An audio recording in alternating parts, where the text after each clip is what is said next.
नमस्ते दोस्तों और इतिहास प्रेमियों। आज हम एक ऐसे नाम की पड़ताल करने जा रहे हैं जिसे अक्सर भारतीय इतिहास में सिर्फ एक लुटेरे, एक हमलावर के रूप में याद किया जाता है, अहमद शाह अब्दाली। लेकिन क्या उसका मकसद सिर्फ धन लूटना था? क्या पानीपत के मैदान में मराठों से उसकी भिड़ंत सिर्फ सोने चांदी की लालच थी, या इसके पीछे एक गहरा, एक कहीं बड़ा राजनीतिक और साम्राज्यवादी मकसद छिपा था? आइए समय के पर्दे हटाकर देखें उस महत्वाकांक्षी अफगान शासक के असली इरादों को। अहमद शाह अब्दाली, जिसे अहमद शाह दुर्रानी के नाम से भी जाना जाता है, 18वीं सदी के मध्य में अफगानिस्तान का संस्थापक था। नादिर शाह की मृत्यु के बाद उसने बिखरे हुए अफगान कबीलों को एकजुट किया और एक शक्तिशाली साम्राज्य की नींव रखी। उसका ध्यान तुरंत पूर्व की ओर गया, भारत की ओर। शुरुआत में उसकी भारत यात्राओं का एक बड़ा उद्देश्य धन दौलत लूटना था, ताकि अपने नए राज्य को मजबूत कर सके और अपनी सेना का खर्च उठा सके।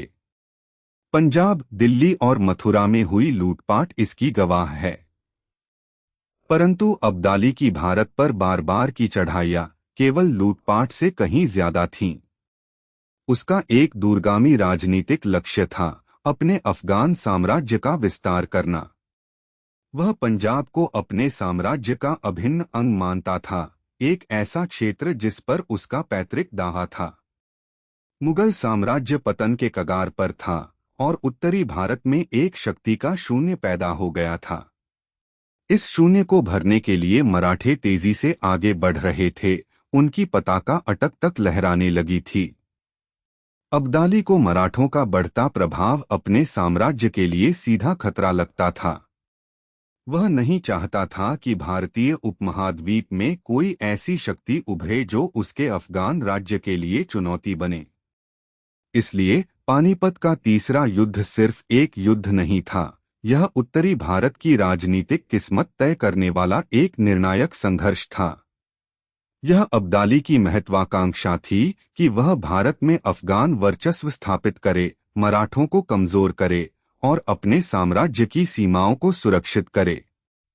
पानीपत में विजय के बाद अब्दाली ने दिल्ली में अपनी सत्ता स्थापित करने या पूरे भारत पर सीधे शासन करने का प्रयास नहीं किया।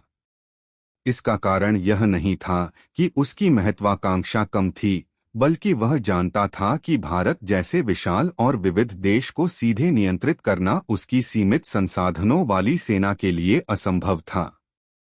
उसका मकसद था भारत पर अपना प्रभाव बनाए रखना, पंजाब जैसे सीमावर्ती प्रांतों पर नियंत्रण रखना और भारत से धन प्राप्त करते रहना, ताकि उसका अफगान साम्राज्य फलता फूलता रहे। उसने अपने एजेंट और वफादार शासक नियुक्त किए, जिनसे उसे लगान मिलता रहे। उसकी हर भारत यात्रा एक बड़े भूराजनीतिक खेल का हिस्सा थी, जहां वह अपनी स्थिति को मजबूत कर रहा था और क्षेत्रीय शक्तियों को अपने अधीन ला रहा था। तो दोस्तों, यह कहना गलत नहीं होगा कि अहमद शाह अब्दाली सिर्फ एक लुटेरा नहीं था।